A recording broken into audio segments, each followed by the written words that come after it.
Clifford's Pals by Norman Bridwell.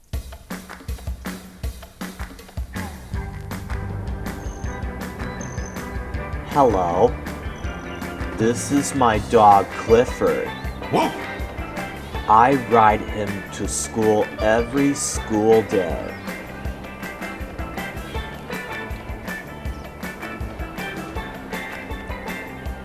Clifford usually waits for me in the schoolyard. One day, he got tired of hanging around, so he went off to play with his pals.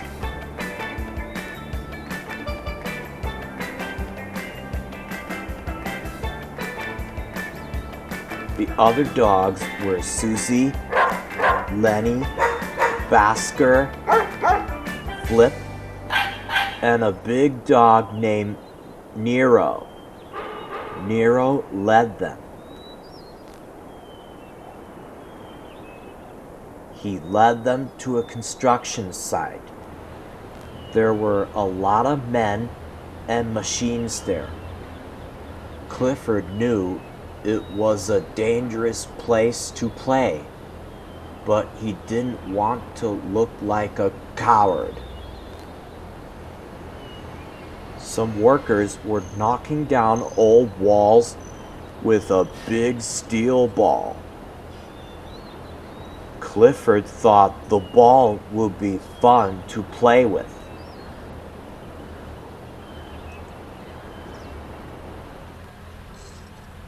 The men didn't think it was fun. Clifford and his pals ran off fast.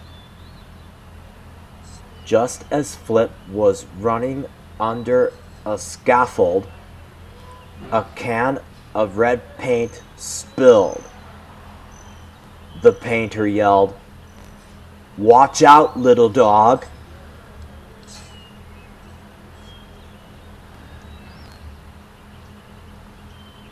Clifford peeked around the corner. "Little dog," the painter said. "What was in that paint anyhow?" Susie, Lenny, and Nero jumped down into a big pit. The work crew didn't see the dogs. They started to pour cement on them. Clifford knocked the cement chute aside. Now the men were covered with wet, sticky cement. Clifford cleaned them off. Yuck! The cement tasted awful. Clifford went to get a drink from a hose. Just then, someone turned the water on full blast. Uh-oh.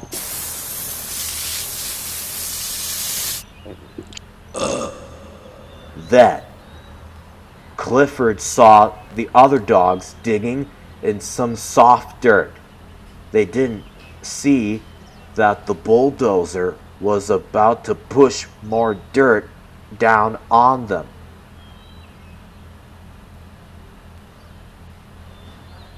Clifford jumped to stop the bulldozer. He stopped it.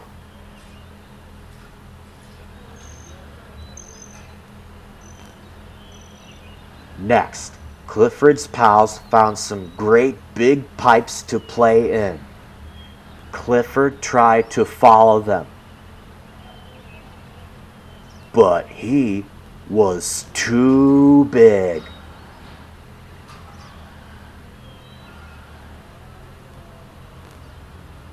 The pipe was stuck on Clifford's nose, and he couldn't see.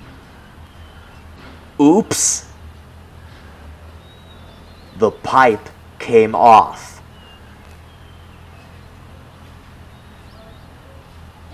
The workers were angry. The dogs were causing a lot of trouble for them. They chased Clifford's pals into a storage pen and locked them in. Clifford came to rescue his pals.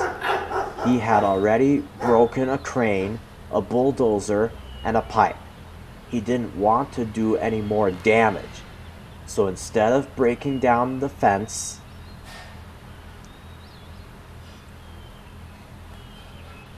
he found another way to help his friends.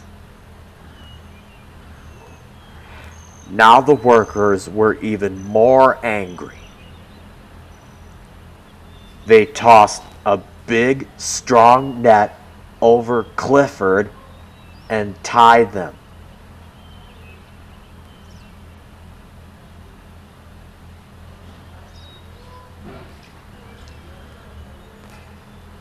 They said they would have to keep him there until the job was done.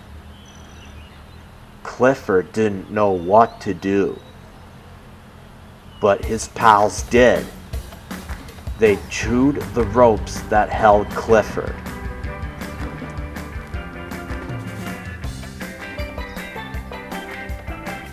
They all ran back to the schoolyard.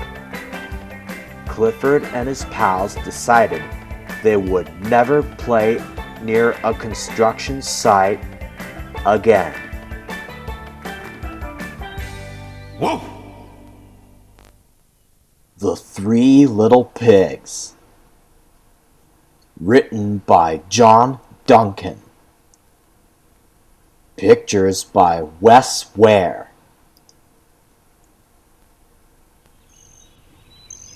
Once there were 3 little pigs. They set out into the great big forest to look for a nice spot to build homes for themselves. The first little pig gathered up straw to build his house.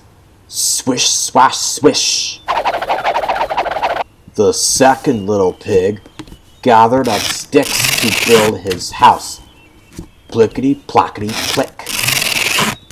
The third little pig gathered up bricks to build his house. Ploppity, cloppity, clop.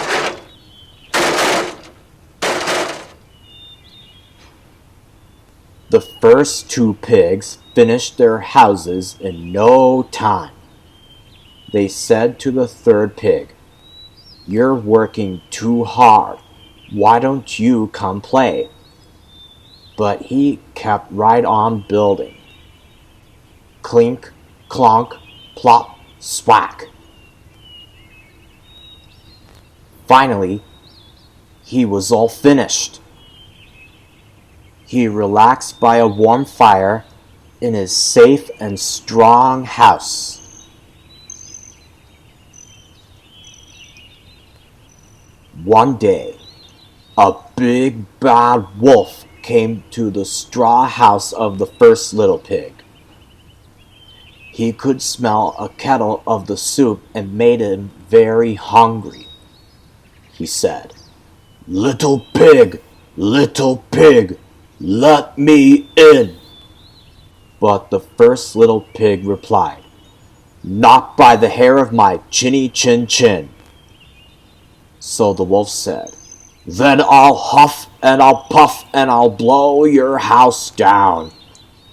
With a swoosh and a whoosh, the straw house blew away. The first little pig jumped up and ran all the way to the second pig's house.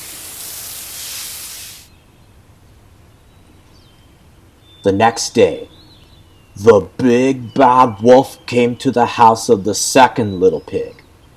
He could smell a fresh loaf of bread baking in the oven. He said, little pig, let me in." But the second little pig said, "Not by the hair of my chinny chin chin." So the wolf said, "Then I'll huff and I'll puff and I'll blow your house down." With a gust of air, and a crack and a crash, the stick house fell to the ground. Both pigs jumped up and ran all the way to the third little pig's house. When the third little pig heard about the wolf, he was glad his brothers were safe, and he said, "You must be hungry and tired. Sit down and have some pie." The big bad wolf came to the third pig's house and smelled the pie. He said, little pig, let me in." But the third little pig replied, "Not by the hair of my chinny chin chin." So the wolf said, "Then I'll huff and I'll puff and I'll blow your house down." He huffed and puffed and blew with all his might, but the brick house wouldn't fall down. So he gruffed and snuffed and blew again, but the brick house just wouldn't fall. The wolf had never had happened this before. He sat down on an old log and began to cry. The third little pig said, There, Mr. Wolf, you don't have to be so sad. You have a remarkable talent, and there are much better things to do than just blowing down houses." "I have an idea," said the third little pig. "Listen." Outside the woods, they heard the sounds of children and playing. It was the local fair and everyone was going.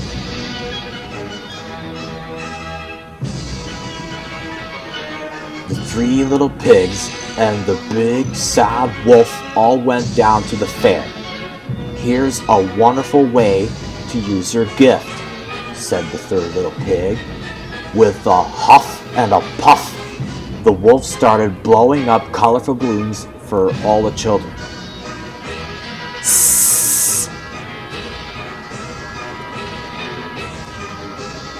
They came from miles around to see all sizes and shapes. The wolf was so happy and amazed at all his new friends. He wasn't bad or sad anymore. He was the big, glad wolf.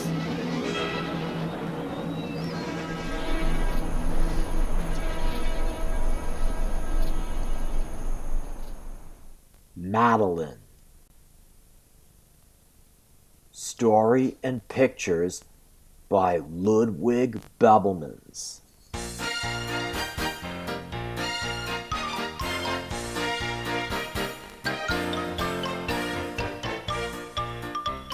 In an old house in Paris that was covered with vines lived 12 little girls in 2 straight lines. In 2 straight lines, they broke their bread and brushed their teeth and went to bed.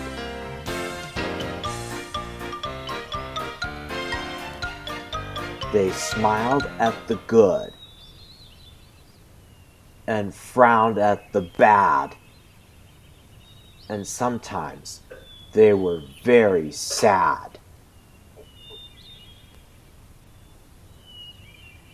They left the house at 9:30 in rain or shine. The smallest one was Madeline. She was not afraid of mice. She loved winter, snow, and ice. To the tiger at the zoo, Madeline just said, "Pooh, pooh."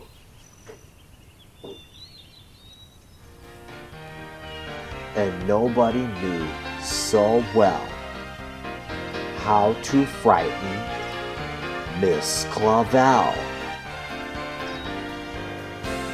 In the middle of one night, Miss Clavel turned on her light and said, "Something is not right."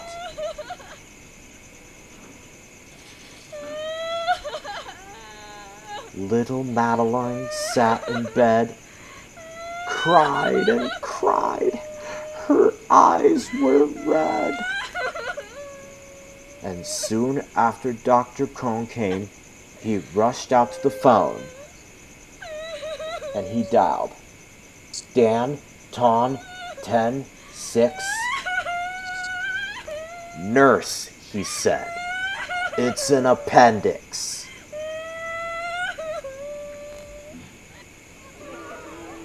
Everybody had to cry.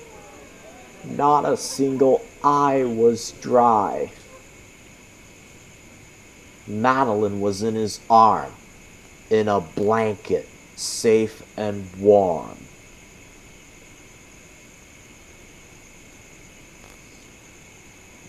In a car with a red light, they drove out into the night. Madeline woke up 2 hours later in a room with flowers. Madeline soon ate and drank. On her bed there was a crank, and a clock on the ceiling had the habit of sometimes looking like a rabbit. Outside were birds, trees, and sky, and so 10 days passed quickly by. One nice morning, Miss Clavel said, "Isn't this a fine day to visit Madeline?" Visitors from 2 to 4 read a sign outside her door. Tiptoeing with a solemn face, with some flowers and a vase, in they walked and then said, "Ah!" when they saw the toys and candy and the dollhouse from Papa. But the biggest surprise by far, on her stomach, was a scar. "Goodbye," they said. "We'll come again." And the little girls left in the rain. They went home and broke their bread, brushed their teeth, and went to bed.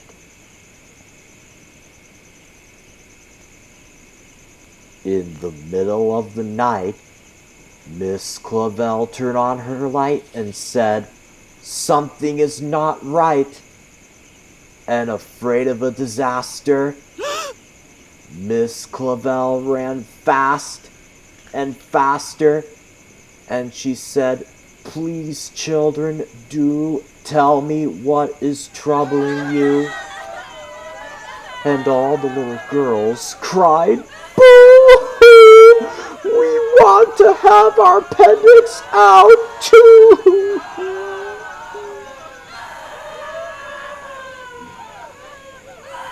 "Good night, little girls.